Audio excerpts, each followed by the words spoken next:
not have spent $1 trillion by today. We will save 6 times that amount in 10 years. Mr. Speaker, I was taught a valuable lesson as a kid. If you weren't responsible with your allowance, you didn't get it again. No taxes, save money. Gentleman from Maryland. Thank you, Mr. Speaker. I just want to go back to the point that was raised again with respect to what members of Congress have in terms of a health insurance plan. We have what's called a premium support plan. The idea behind a premium support plan is that the employer and employee share the premium, and the employer, in this case the U.S. government, pays a certain percent. I have right here Federal Employees Health Benefits Program Handbook, and it says right here the government share of premiums paid is set by law. So members of Congress have protected themselves by law. For most employees, the government contribution equals the lesser of 72% or 75% of the total premium for the particular plan. In other words, the member of Congress, the federal employee, has 72 cents for every premium dollar paid for. Whenever premiums go up, 72% of the cost of that premium is picked up by the government. What the Republican plan does is give seniors a raw deal. It does not give seniors the deal that members of Congress give to themselves, and that should be put to rest right now. Just look at the Federal Employee Handbook. And with that, I yield 2 minutes to the gentlelady from Florida, Ms. Castor. Gentlelady is recognized for 2 minutes.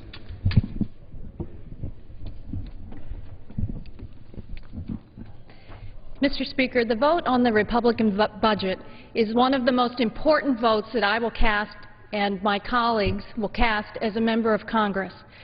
The vote will tell a story of 2 distinct visions for America, how we reduce our debt, our economic future, and what we value as Americans. The Republican plan to destroy Medicare, replace it with a voucher system, and saddle our older neighbors and hardworking families with nearly the entire burden of reducing the federal deficit betrays our American values. Medicare has allowed our parents and grandparents and our older neighbors to live in dignity in their retirement years. Medicare has kept families out of poverty for decades. It has worked well. And with the baby boomers coming, we need to be mindful of necessary reforms, but the Republicans should not use these difficult economic times as a reason to destroy Medicare. After all, the Republican plan will not save any money. It simply shifts the cost to older Americans and their families. The nonpartisan Congressional Budget Office released an analysis. It says in 2022, with an increase of nearly $7,000 per year, Republicans would double the cost per person. And not $1 of that increase in beneficiary costs goes to reducing the deficit. It all goes to cover the higher costs of private plans that the Republicans would force you to join. The President said yesterday, this debate over budgets and deficits is about more than just numbers on a page.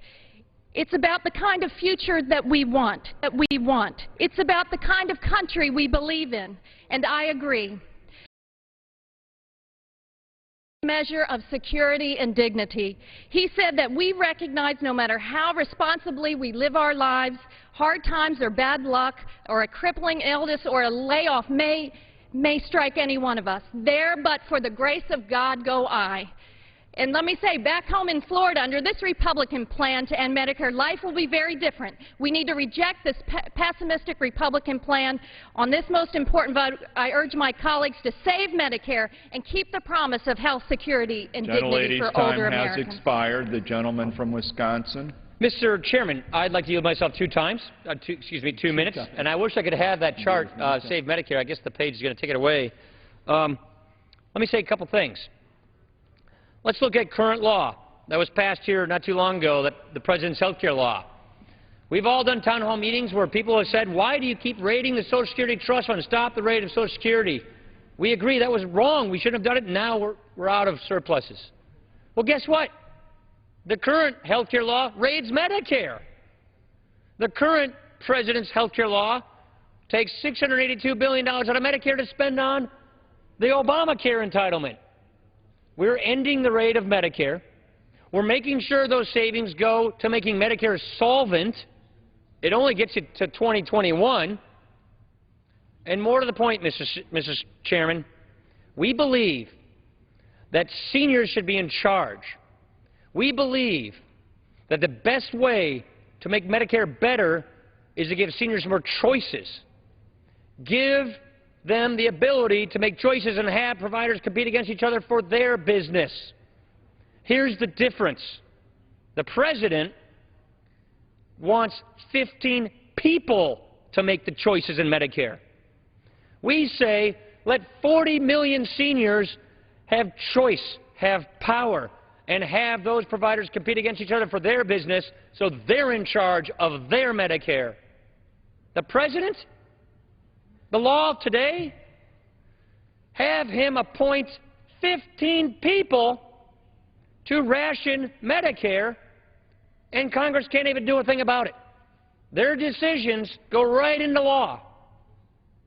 That's the future of Medicare under the current law. The President said, let's throw another $1 trillion on top. So here's what happens.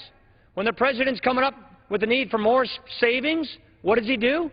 He calls up his Medicare rationing board and says, go find another $480 billion.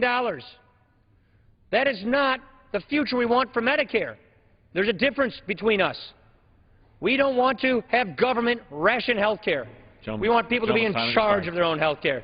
With that, Mr. Chairman, I yield. Will the gentleman suspend briefly? The committee will rise informally. No. Oh, okay. Sorry, I got you. The House will be in order. The chair will receive a message.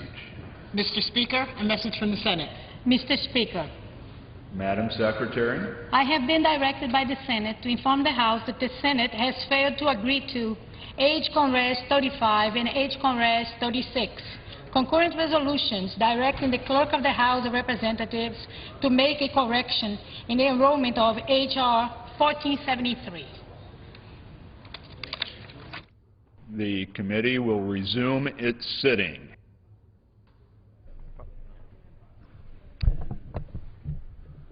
You gotta give a second here. Committee will be in order. The gentleman from Wisconsin is recognized. Mr. Chairman, at this time, I'd like to use 2 minutes to a distinguished gentleman from the Budget Committee, a gentleman from California, Mr. McClintock. Gentleman from California is recognized for 2 minutes.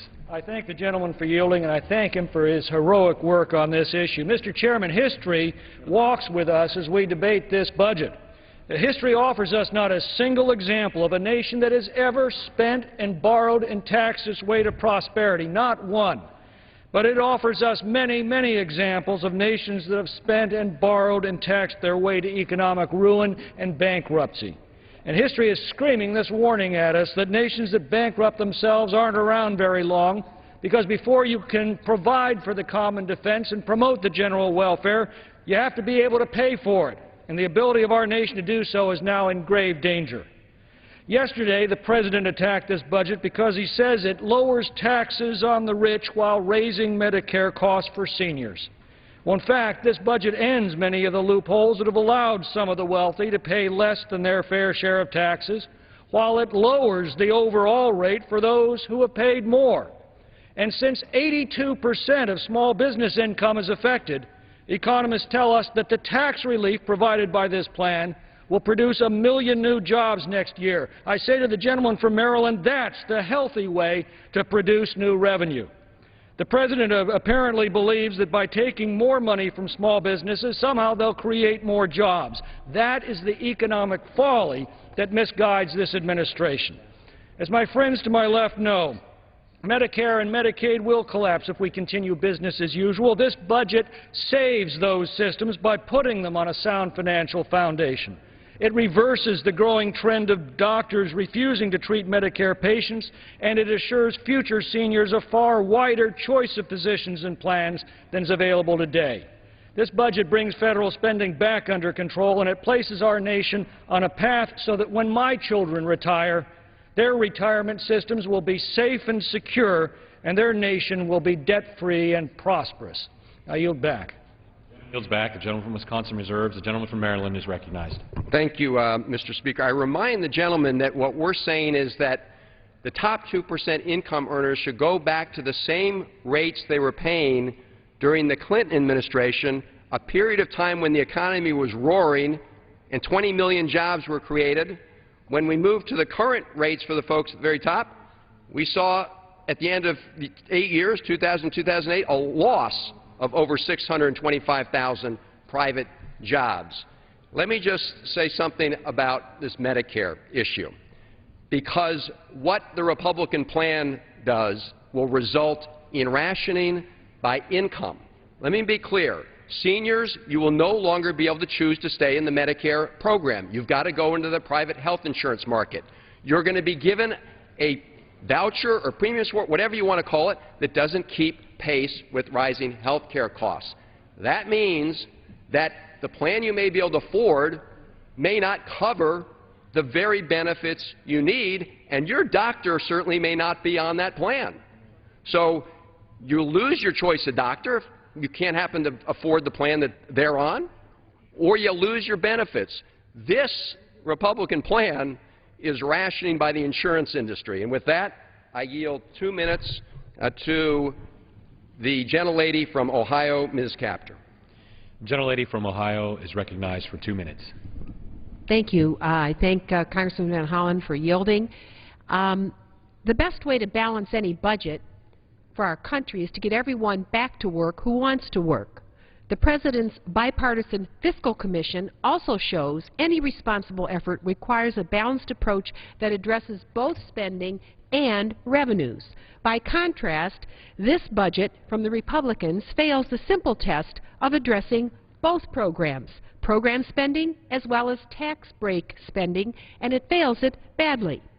The Republican budget increases tax breaks for millionaires and billionaires while ending the Medicare guarantee for seniors, doubling their out-of-pocket costs for their insurance premium. And at the same time, Republicans are doling out $1 trillion of tax breaks over the next 10 years to the wealthiest people in our country, to multinational corporations, and to those on Wall Street who pay as little as 11% of taxes. Meanwhile, the Republican budget will end Medicare as we know it, and it will throw America's seniors at the mercy of insurance companies. Seniors love Medicare, and their families love Medicare. Social Security and Medicare are compacts of trust between generations, and I would not want the next generation to have any less than our generation has had. And I disagree with the Ryan proposal because it divides generations.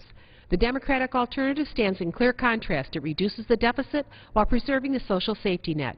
In fact, the plan of House Democrats would cut the deficit by an additional $1.2 trillion more than the President's budget, and it achieves primary balance as early as fiscal year 2018 and puts our economy on a full path to recovery. The Ryan budget fails to say the reasons for the deficit we face now. $1.4 trillion in the cost of the Afghan and Iraqi wars, and the billions and billions spent on Wall Street and bailing them out, and all the costs of unemployment and housing foreclosure that's gone with it.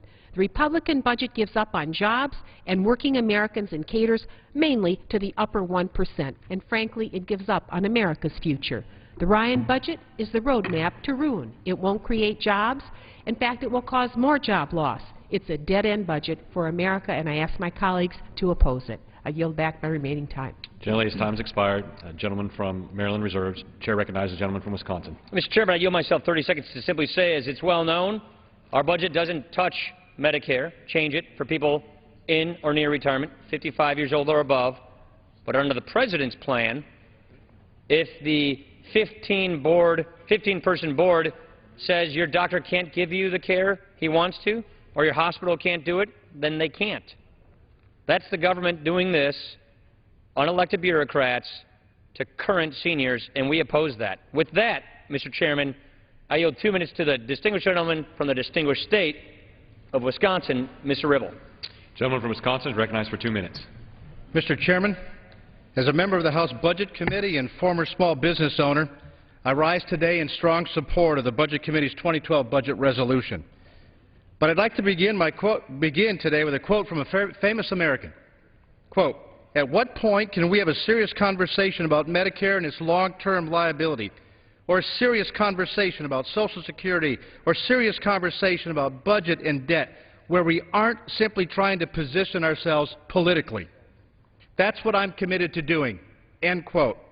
Mr. Chairman, that was President Barack Obama just last year. As we debate this budget, I'd urge my colleagues on the other side of the aisle to heed the words of our President. Let's stop the demagoguing and the political jockeying and actually work toward a solution together. Our children, my grandchildren, deserve no less. Even most Democrats agree that our current spending is on an unsustainable trajectory, so wouldn't you agree that finger-pointing and making false claims to scare seniors while offering no solutions of your own is counterproductive? This budget has real solutions and real ideas. We cut spending by $6.2 trillion and shrink the size of government to historically normal levels. We start to get our deficits under control and put our budget on a path to prosperity. As a small business owner, I know what high taxes mean to job creators in this country. That's why our budget calls for a flatter, fairer tax that, now wait for it, that closes loopholes and increases the incentives of corporations to keep jobs right here in America. I know what small businesses look for when they look to spend and invest. They look for certainty. And this budget, more than anything else, puts our country back on a certain path of sustainability. Job creators and business owners will stand up and cheer when they see real ideas like this put forth. There are many more ideas of merit in this budget, and we all want a vigorous debate. But I hope it will be a debate on policy differences, not political maneuvering. Thank you, and I yield back my time. Gentleman's time has expired. Gentleman from Wisconsin reserves. Gentleman from Maryland is recognized. Thank you, Mr. Speaker. I just point out again that the choice is whether we want to ask for shared sacrifice. The fact of the matter is the reason the bipartisan Fiscal Commission said that the Republican budget isn't balanced was, among other things, because it asks for nothing from the folks at the very top who got the big tax cuts. And with that, I yield 2 minutes to the gentlelady from Florida, Ms. Wasserman Schultz. Gentlelady from Florida is recognized for 2 minutes. Thank you, Mr. Speaker. I rise today in opposition to the Republican budget plan, which is not, as they characterize, a pathway to prosperity, but a true pathway to poverty for our nation. The Republicans' explicit choice to protect millionaires and special interests at the expense of job creation is dangerous and forsakes our future. I'm particularly concerned about the reckless and shameful cuts to the National Institutes of Health for the research of cures to cancer, stroke, diabetes, heart disease, and all of the other illnesses that fall under its jurisdiction. That is why last week I introduced an amendment in committee that would stop these cuts, yet each and every one of our Republican colleagues voted against it. For just 0.5% of the cost of extending tax cuts for millionaires and billionaires, we could completely reject the Republicans' devastating cuts to medical research for next year. Cuts of this magnitude will slow research progress while squandering critical scientific opportunities that may one day save lives. Yet beyond the dangers posed to our nation's health, these cuts prevent us from winning the future. The Republicans' cuts to NIH kills jobs. NIH grants support more than 350,000 highly skilled jobs in all 50 states, plus an additional 800,000 supporting jobs created in the private sector. This means that the Republican budget puts over 1 million American jobs at risk, from pharmaceutical jobs to medical device manufacturers to technicians working in medical labs. At the same time, the Republican path to poverty ignores the NIH's role in reducing the rising cost of chronic disease and the ballooning costs that compound our debt. We must make smart investments in our nation's medical and fiscal health, and we must make these kind of investments now so that we may stem the tide of future disease rates. Cancer incidence is projected to nearly double by 2020, particularly among the aging baby boomer population. As one of the 11 million cancer survivors in the United States, I am living proof of the vital gains made by research at NIH. We can't stop now. Don't turn your back on the millions of Americans who are desperately holding out hope that treatments and cures are coming to them soon. Prevent these deadly cuts. Oppose this Republican path to poverty. I yield back the balance of my time. Gentlelady's time has expired. The gentleman from Maryland reserves. Chair recognizes the gentleman from Wisconsin. Chairman, I yield 2 minutes to the gentleman from Utah, Mr. Chaffetz, a member of the Budget Committee. Chair recognizes the gentleman from Utah for 2 minutes. Thank you. I rise in support of this budget. You know, at the end of the day, this is about jobs. It's about our economy, and it's about the people's money. See, all too often Congress talks about its money, talks about the way it wants to spend the people's money. No, it's the people's money. It's not Congress's to just go and allocate and pull their money out of their wallets to hand to somebody else. What we have to recognize each and every time a decision's made about where and how to spend money is that they're pulling money out of people's pockets and handing it to somebody else. And right now we're on a trajectory where 25 cents out of every dollar spent in this country is spent by the federal government. Fundamentally, that's wrong. We have to change the trajectory. We have to have systemic changes. And that's what I like about this budget. Because not only does it put us on a pathway to balance the budget, but to actually pay off the debt. You know, I ran for Congress because I was sick and tired of what was happening. I wanted to be part of the solution, not part of the problem. We have to recognize that our national debt just 48 months ago was $8.67 trillion. And yet with the Democrats in control of the House and the Senate, it rose to over $14 trillion. A rise of more than 60% in just 48 months. We can't continue to do that. What I like about this budget is that it's an adult conversation that says we're going to have to change the trajectory, everything from entitlement reform to the discretionary spending. This budget cuts $6.2 trillion in government spending over the next decade compared to the President's budget. It eliminates hundreds of duplicative programs and brings government spending to below 20% of the economy, its proper role, its proper level. We can no longer continue to borrow, tax, and spend our way. We have to reduce spending. We have to produce a responsible federal budget. That's what this budget does. That's why I'm in support of it, and I urge the passage of this budget. I yield back the balance of my time. Gentleman's time has expired. Gentleman from Wisconsin reserves. Chair recognizes the gentleman from Maryland. Thank you, Mr. Speaker. I would remind my colleagues that those hard-working American workers paid their payroll taxes, including their Medicare contributions, and they should have the benefit of the bargain and keep the Medicare guarantee. With that, I yield 2 minutes to the gentleman from New York, Mr. Tonko. Gentleman from New York is recognized for 2 minutes. I thank the distinguished colleague for yielding, and Mr. Chairman, as indicated in the chart to my right, the Republican Road to Ruin budget ends Medicare and other investments to pay for tax breaks to millionaires and some of the most profitable corporations in the world. 46 million Americans rely on Medicare for their health care today. Under the Road to Ruin plan to end Medicare, seniors and the disabled will lose their guaranteed health benefits. They will be left with a voucher. By design, the voucher cannot and will not keep up with rising health care costs. Now, the private market views seniors and the disabled as a risky and expensive investment. That's why Medicare was created in the first place. As a result, when the Road to Ruin health plan takes effect, and as this chart, again to my right, reveals, seniors will see their health costs double. By conservative estimates, seniors will pay more than $12,000 in out-of-pocket expenses for the same coverage Medicare provides today. Facing dramatically higher health costs with less help, our seniors will be forced into life-and-death decisions. Do I buy groceries or do I buy prescriptions? Do I pay rent or do I pay medical bills? Never fear, my Republican colleagues say to seniors, you will get the same care as a member of Congress. Well, as a member of Congress, I know that congressional health plans cost about $9,000 this year. Seniors will be getting a ration of $8,000 10 years from now for health care that will cost over $20,000.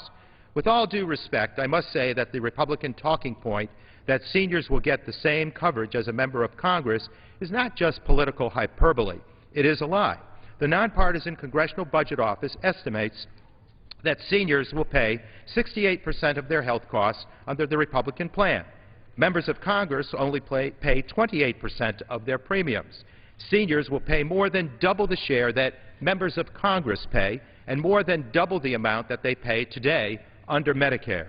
We have balanced the budget before without ending Medicare. We can do it again. I ask my colleagues to vote no on the Road to Ruin plan that would end Medicare. And with that, Mr. Chairman, I yield back. Gentleman's time has expired. Gentleman from Maryland reserves. Chair recognizes the gentleman from Wisconsin. Mr. Chairman, at this time I'd like to yield 2 minutes to a gentleman from the Budget Committee, the gentleman from South Carolina, Mr. Mulvaney. Gentleman from South Carolina is recognized for 2 minutes.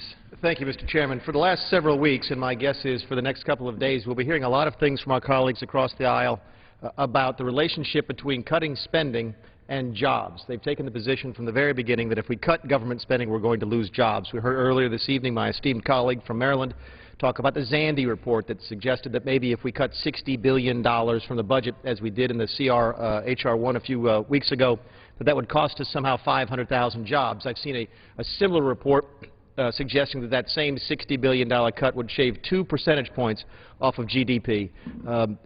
Mr. Chairman, those numbers sort of expose the absurdity of the Democrat argument. If you took those same numbers and applied it to the $800 billion stimulus program, that $800 billion stimulus program should have created or would have created over 6.5 million jobs and added 26% to the GDP. It's just wrong, it's misleading, and I think for the first time maybe in this generation, the American people are starting to accept the fact that government spending does not create jobs. We've seen it. It was an expensive lesson for us to learn as a nation, but we are learning it. If government spending created jobs, then I wouldn't have 15% unemployment in my district. People back home are starting to accept, they're starting to learn, starting to agree that what creates jobs in this nation is private spending, is private investment. It's private businesses investing in their business, and it's private individuals putting people to work. We've got a graph going back to another 20 years here, and I've got another one that goes back another 40 years, and another one goes back to World War II, that shows that the only thing that creates jobs in this nation is private investment. You're not going to find a graph more directly correlated than this. When private investment goes up, the unemployment rate goes down. When private investment goes down, the unemployment rate goes up. That is what we are facing as a nation, and until we recognize the fact that government spending does not create jobs, we'll continue to muddle through with too many of our folks out of work. This budget allows private industry to get back in the job of investing in this country and putting people back to work, and with that I yield back the balance of my time. Gentleman yields back. The gentleman from Wisconsin reserves. Chair recognizes the gentleman from Maryland. Thank you, Mr. Speaker. Of course, the private sector is the engine of opportunity and the economy in this country. But we also know that there are some investments that no individual or corporation takes on by themselves. For example, the highway system and some of the big infrastructure. You've got 20% unemployment in the construction industry right now. If you're telling me that a greater investment in our infrastructure, roads and bridges, doesn't help generate job creation, then you should tell that to the folks who are looking for a job right now. I would also point out that the same folks, the Heritage Foundation, who said that the Republican plan that we're talking about tonight was going to miraculously increase jobs, are the same people who, back at the beginning of the Bush administration, predicted that those tax cuts were going to generate all sorts of jobs in the country. Here's what they predicted in blue, that cut those taxes for the folks at the very top, jobs are going to go up and up. Here's the reality. Here's the reality in red. We know what happened. So I would be careful about talking about how a budget's going to produce jobs.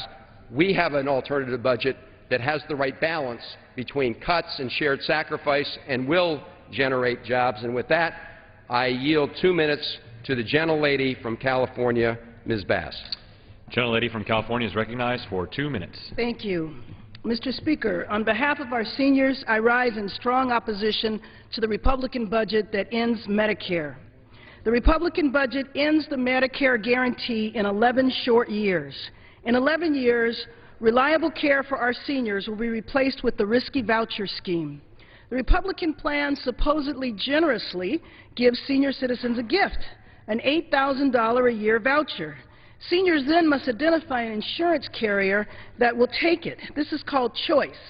Since the Republicans also want to repeal the Affordable Care Act, there is nothing to protect seniors from being excluded from coverage if they have a pre-existing condition. This is called choice. Don't know too many people 55 years and older who don't have some health-related problem. There is nothing that protects seniors from insurance companies canceling their coverage if an illness becomes too expensive. So I don't know where the choice is. There is nothing that will protect taxpayers from incurring massive costs when uninsured seniors show up in emergency rooms around the country with untreated diabetes leading to kidney failure and heart disease, untreated hypertension leading to strokes. This isn't much of a choice. We are simply fooling ourselves if we think all seniors will be able to just write a check and pay the difference. A more likely scenario is seniors will simply not have medical coverage. I often say that you can judge a society by how it treats its elderly and its children, and the Republican budget plan kicks our seniors to the curb while the wealthiest Americans will continue to get wealthier. I urge my colleagues to vote against the Republican budget and protect the Medicare benefit. I yield back the balance of my time. The gentlelady yields back. The gentleman from Maryland reserves. Chair recognizes the gentleman from Wisconsin. Mr. Chairman, at this time I yield 2 minutes to the distinguished gentleman from Arizona, Mr. Flake. The gentleman from Arizona is recognized for 2 minutes. I thank the gentleman for yielding. You know, these are serious times that we're in right now with regard to the debt and deficit. And the serious times call for a serious budget. And this is a serious budget. This is one that can actually lead us out of the problems we're in. That's what we need. You know, for those on the other side of the aisle who are saying that they want to preserve Medicare by sticking to the status quo, as I think it was George Will said on Sunday, your problem isn't Mr. Ryan, it's Mr. Arithmetic. It just doesn't work. You just can't do it. And so for all this talk about preserving Medicare as it currently is means that you are consigning it to history. It won't survive. You have to change it. You have to change it in ways that make it sustainable and solvent for the long-term future. What we're hearing now is that we need more investment and that we've got to maintain current spending levels to have more investment. I would refer you to the stimulus that we just passed a year or so ago. What good has that done? Sure, it's a lot more investment or spending or whatever you call it, government to government or the government spending, but it's not enabling the private sector to create jobs. The job of the federal government should be to set a conducive tax and regulatory environment so the private sector can produce jobs. That's what this budget does. That's why I support it. I yield back. Gentleman yields back. Gentleman from Wisconsin reserves. Chair recognizes the gentleman from Maryland. Thank you, Mr. Speaker. I yield 2 minutes to the gentleman from New Jersey, Mr. Pascrell. Without objection, the chair recognizes the gentleman from New Jersey. Now, we have two cities here. St. Augustine talked about it. We are looking at a city very optimistically, and unfortunately, we have to go back to your figures. Now, we have had exactly 6 quarters of growth in this administration. You want to know what the last 2 quarters of the last administration's growth was? Wasn't very good, was it, Mr. Ryan? The point of the matter is that you have 2 different visions of America's future. 2 different cities on that hill. You continue to use the payroll tax, which pays for Medicare A, and you continue to say you're going to, and all those under 55 years of age are going to go to a new plan, yet you continue the payroll tax. This is somewhat like, this is exactly like, not somewhat like, what you did with the donut hole. You allowed seniors, you forced seniors to pay premiums, and they got no benefits. You know it, I know it, and the proof is what it is. Gentleman will suspend. The gentleman's reminded to address his remarks to the chair. The gentleman's recognized. Sorry, Mr. Chairman. This misguided budget is a doubling down on the same failed policies that we know don't work and brought us to the brink. What our ranking member just did not point out is that there was a loss of 653,000 jobs in those 8 years, where there was, in the previous 8 years, a gain of 20.8 million jobs. You want to go back and use the same policies? You tried it in privatization. We're going to have this over and over again. You don't know what to bring up, so you go back to the old playbook, which didn't work. You're saying that it's going to happen, it's going to work one of these years, we're going to try it. The American people rejected privatization of Social Security, and they reject this. Every poll, even your polls show that the American people do not want to do away with Medicare as it is. Gentleman's time's expired. Gentleman's time's expired. Gentleman's reminded to address his remarks to the chair, not to other members of the body. Gentleman from Maryland reserves. Chair recognizes the gentleman from Wisconsin. Mr. Chairman, at this time I'd like to yield 2 minutes to a member of the Budget Committee, the gentleman from Texas, Mr. Flores. Gentleman from Texas is recognized for 2 minutes. Mr. Chairman, coming from the private sector to Congress, I know that America can and will become prosperous again, and millions of new private sector jobs will be created if we just go back to our founding free market principles. We must also end big government and wasteful spending. We're faced with 2 very distinct and different directions in which we can lead our country. It is clear that we cannot continue on the misguided and irresponsible path endorsed by the other side of the aisle of higher taxes, reckless spending and bigger government, explosive debt and deficits, and unacceptably high unemployment. They've had their chance to make things right, and it has not worked. Over the past 4 years that the Democrats had control of Congress, they lost 7 million jobs and raised our federal debt by over $5 trillion. Now it's our turn, and we will do better. That's why this Republican budget plan comes at just the right time, because we can no longer afford to accept what has unfortunately become status quo. Rather than locking in reckless spending sprees that have cost our government, our budget plan cost $6.2 trillion in wasteful Washington spending over the next decade. The Democrats' plan, which if left unchecked, will raise the deficit by over $9 trillion over the next 10 years. We will put the plan on a path to balance. The President's own Fiscal Commission said that we need to lower tax rates and broaden the tax base in order to stabilize our nation's finances and help grow our economy. The Democrats' plan ignores these recommendations and would impose job-crushing tax increases on our economy. Nearly 1 million new private sector jobs will be created under our plan to lower taxes and expand the tax base, and our total employment will grow by an annual average of 1.2 million jobs per year over the next decade. We have a clear choice, Mr. Chairman. We can take Obama's odyssey to American oblivion, or we can adopt a plan that restores America's promise and prosperity and security for our children and grandchildren. Thank you. I yield back. Gentleman's time has expired. The committee will rise and formally receive a message.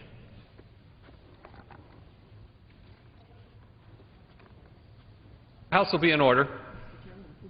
The Chair will receive a message. Mr. Speaker, a message from the Senate. Mr. Speaker, I have been directed by the Senate to inform the House that the Senate has passed without amendment H.R. 1473, an act making appropriations for the Department of Defense and the other departments and agencies of the government for the fiscal year ending September 30, 2011, and for other purposes. The committee will resume its sitting.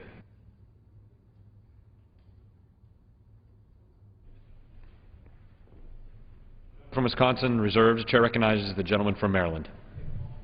Thank you, Mr. Speaker. I yield 2 minutes to the distinguished ranking member of the Education and Workforce Committee, Mr. Miller. The gentleman is recognized for 2 minutes. I ask unanimous consent to revise and extend my remarks. Without objection.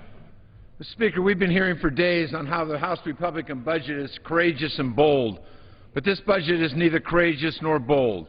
It's not courageous to throw poor kids out of their Head Start classrooms, but continue subsidies to big oil and their record profits.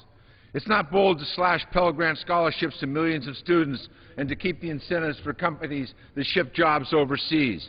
It's not bold nor smart to slash funds for new clean energy research and make future generations of Americans more dependent, not less, on dictators and dangerous fossil fuels. And it's neither bold nor courageous to end Medicare for seniors, shifting thousands of dollars of costs onto the backs of the elderly to pay for tax cuts for millionaires and billionaires. For 45 years, seniors have relied on Medicare to provide health care during their retirement years. The Republican budget would end that guarantee. Seniors would no longer be guaranteed the coverage for basic health services like diabetes and cancer screenings. Instead, seniors would have to scrounge to find higher-cost private health policies. What insurance company is going to write an individual policy for 70-year-old that is even remotely affordable? Because of these high costs, more and more seniors will go into debt under this plan. They will be forced to sell their homes or rely on their children to pay for basic medical costs. That is not a dignified retirement. That is not America. Yes, we need to ensure that Medicare is sustainable for seniors and sustainable for the taxpayers. But one thing is certain. The Republican budget does not save Medicare. It ends it. Mr. Speaker, this budget is not bold and is not courageous. And it might be easy for the Republicans to make cuts on the backs of those who can't afford high-priced lobbyists, but it's not easy for the middle-class working people and seniors on whose back the burden is being placed. The Democratic budget is fair, a balanced approach, and it asks all Americans to share in the burdens in reducing the deficit and the debt and strengthening our economy. I urge my colleagues to vote down the Republican budget to end Medicare and to vote for the Democratic budget that is fair and balanced. Gentleman's time has expired. Gentleman from Maryland reserves. Chair recognizes the gentleman from Wisconsin. Mr. Chairman, at this time I'd like to yield 2 minutes to the senior member from Indiana, Mr. Pence. Chair recognizes the gentleman from Indiana for 2 minutes. Thank you. Thank the gentleman for yielding. Ask unanimous consent to revise and extend. Without objection. Thank you, Mr. Chairman. This country's in a lot of trouble. We're facing a fiscal crisis of unprecedented proportions. You know, they say the first step toward ending an addiction is recognizing you're an addict. And I got to tell you, after spending 10 years here in Washington, D.C., after witnessing runaway federal spending by both political parties, one thing is clear. Washington, D.C. is addicted to spending. It's high time for Congress to own up to its spending addiction and institute long-term, sustainable budget and spending reforms that will permanently limit the size and scope of the federal government.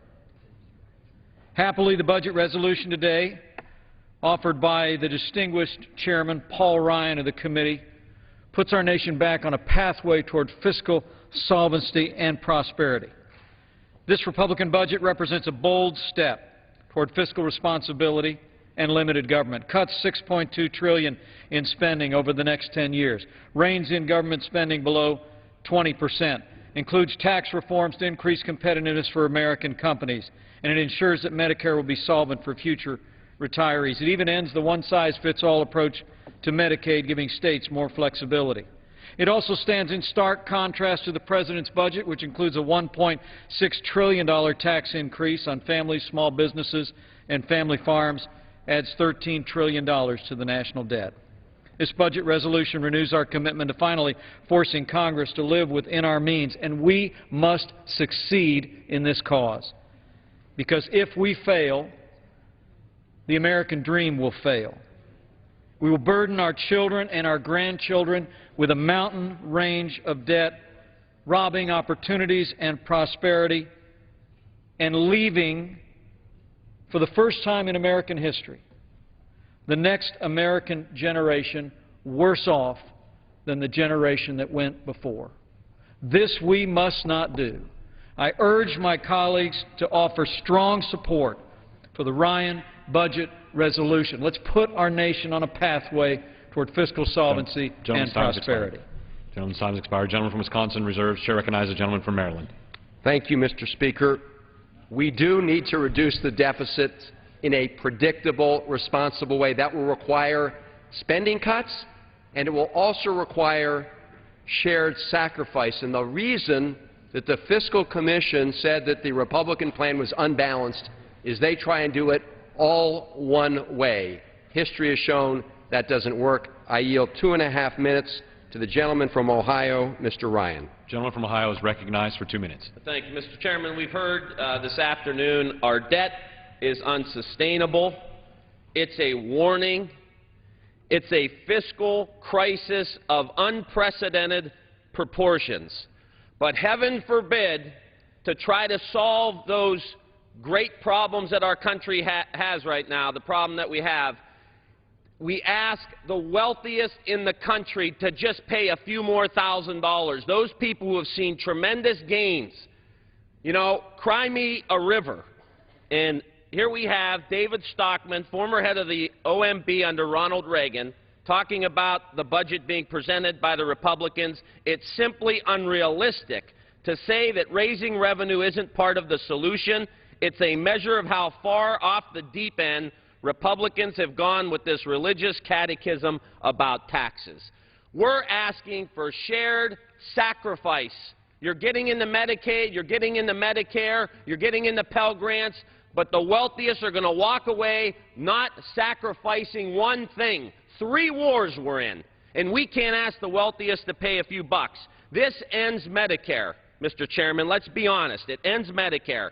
These people, 55 and under, whose wages have been stagnant for 30 years, now when they get into the Medicare program, they're going to have a voucher or premium support that increases by 2.2%, indexed to CPI, or 2.5%, and the GDP in health care will grow between 4 and 5%.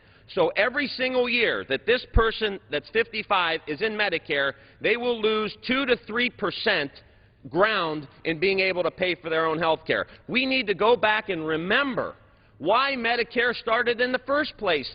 It is not a good business proposition to provide health insurance to older people in the United States of America. You can't make money off it. So we're going to give these folks a voucher that doesn't keep up with health care inflation and send them into the private market and somehow think we're doing them a favor? No shared sacrifice. And again, we're putting the burden on the middle-class person who has paid into Medicare, depends on Medicare, has been getting wages that have been stagnant, probably doesn't have health insurance between 55 and 65. So you want to talk about driving up Medicare costs. Now we have someone who doesn't have health insurance into a market that they won't be able to afford it when they do turn 65. This budget is wrong. We need balance. We need shared sacrifice. And we need investments in the United States. This budget comes up short, and David Stockman says the same thing. Gentleman from Maryland reserves. Chair recognizes the gentleman from Wisconsin. It's Langford, right? Okay. Mr. Chairman, I'd like to give myself 1 minute to simply say there's a new definition, and I want to explain it. Here's what a tax cut now means. If you're not in favor of the forthcoming tax increases, you're cutting taxes. That's the new math around here. What we don't do is we don't sign up for all these new tax increases that are being proposed by the President in his budget that are coming in the future. And so by not supporting new taxes, we're all of a sudden for tax cuts. No, I will not yield. What we are saying is keep revenues where they are and fix the tax code, clear out the loopholes and deductions so we can lower the rates to create jobs and economic growth. And with that, Mr. Chairman, I'd like to yield 2 minutes to the gentleman from the Budget Committee, Mr. Langford, gentleman from Oklahoma. Gentleman from Oklahoma is recognized for 2 minutes. Thank you, Mr. Chairman. I would like to also continue on this same conversation. The central question that we have to answer is, do we have a debt and deficit problem in America, or do we have a spending problem in America? Words like balanced approach, investment in America's future, and the often quoted shared sacrifice confuse the real issue. The focus of the House of Representatives is not just about reducing the deficit. It is about reducing spending so we can pay off the debt that we have. Raising taxes on Americans now would be like a man who ran up a huge credit card bill and then went to his boss to tell him that he needs a raise to pay off his bills. His boss would most likely respond, "You don't need a raise. You need to get your family on a budget and cut your spending to what is essential." For the past 50 years, the federal government has taxed Americans at around 18.5% of GDP, no matter what the rate is. The current proposal from the President suggests a tax requirement closer to 22% of GDP. To close the deficit gap, all income taxes will have to double, or corporate taxes will have to increase fivefold. A tax increase on the wealthy may make some people feel better that they're sticking it to the man, but historically, tax increases only lead to more government spending, and ultimately it will not solve the debt crisis. Washington likes handing out other people's money for noble causes. Here's a novel idea. How about dealing with our existential problem? We spend too much. In 2009, 140,000 new federal employees were hired. During the previous 10 years, there was no change in employment in the federal government. The number of federal contractors has increased 25% since 2006. In 4 years, discretionary spending has increased 25%. In that same 4 years, Medicare and Medicaid spending has increased by 50%. None of that includes the special TARP or stimulus funding, which would make the cost of the taxpayers even higher. We cannot spend our way to prosperity. We have to get back to getting a handle on our debt and deficit and our basic spending. The reason the House budget has gained so much traction is that it does what Americans know in their gut must be done. It cuts spending. Finally, someone is saying what many have felt. We cannot solve the budget problems quickly without significant spending changes. With that, I yield back. Gentleman's time has expired. Gentleman from Wisconsin reserves. Chair recognizes the gentleman from Maryland. Thank you, Mr. Speaker. Look, this is simple mathematics. When you went from the Clinton rates for the folks at the very top and you dropped the tax rate, we ended up losing a lot of jobs because of the economy. You also lose revenue. And when you do that, you shift the burden onto other people, whether you do it by cutting Medicaid, whether you do it by terminating the Medicare guarantee, or whether you do it by cutting education. That's just mathematics. I yield 30 seconds to the gentleman, Mr. Ryan, for the purposes he wants to ask a question. Gentleman's recognized for 30 seconds. Mr. Chairman, I'd just like to ask a question of the chairman. Where in this budget is the sacrifice that is being made by the top 1% of the people? And I'd be happy, the wealthiest 1%. The gentleman's time? Yeah. First of all, we think we should go after corporate welfare. Let's stop subsidizing wealthy individuals and corporations with taxpayer dollars. Reclaiming my time. You're lowering the corporate income tax. What sacrifice are they being made? You'll be on happy your time, like the Fiscal Commission, we believe that it's better for economic growth to broaden the tax base and lower the tax rate. If I can continue on the gentleman's time, if a person has a tax... Gentleman's time's expired. Gentleman from Maryland. I was just getting into it. Mr. Speaker, let me just say, there are two parts to the tax code. Does the gentleman yield himself time? I'm sorry? Does the gentleman yield additional time? I'm sorry, I can't hear you, Mr. Speaker. Yeah, I yield myself time. There are two parts to the tax code. There's the corporate tax code. We need to clean up the corporate tax code. We agree with the Fiscal Commission. You got to get out a lot of clutter, a lot of the tax breaks. In fact, we don't think you need a study to decide to get rid of the tax breaks that reward corporations for shipping American jobs overseas. We don't think you need to study the question about whether we get rid of big taxpayer subsidies for the oil companies. So, yes, we should take a look at the corporate tax code, but in the other part of the tax code, the individual tax code, what the Republican plan does is actually give the folks at the very top another 30% break. We've been talking about going back to the Clinton rates. The Republican plan gives you another 30-cent break. And you know what? They say, we're going to do this in a revenue-neutral way. Well, the result is middle-income taxpayers are going to pay more to give the folks at the top another big break. And with that, I yield 2.5 minutes to somebody who knows a lot about this subject, the ranking member of the Ways and Means Committee, Mr. Levin. Without objection, the gentleman from Michigan is recognized for 2.5 minutes. We do not need to tear up what America has built in the past in order to build for the future. We should not confront present and future problems, including the nation's deficit, as we must, by repealing America's past. The Republican budget tries to tear up and repeal 75 years of American experience, and the supreme example is Medicare. It tears it up, it repeals it, and contrary to what we've heard today, they would not save Medicare, but end it. They would not change it, but they would end it. Our nation would be a different nation without it. Millions today would be less healthy without Medicare. One of my constituents wrote to me recently to say Medicare saved her life and her life savings when she was diagnosed with breast cancer. And there are tens of thousands of people like her in this country. And what the Republicans want to do is to give seniors a voucher for health care, an underfunded voucher for 10 years. It would double health care costs for seniors. A voucher that in 20 years would pay only a third of senior health care costs. There's no place to hide for anyone who votes for the Republican budget. And what happens with the savings? Tax cuts for the wealthy. The average income of the bottom 90% of the families in America has fallen in the last decade. The opposite is true for the wealthy. The top 1% have seen their incomes climb by more than $250,000.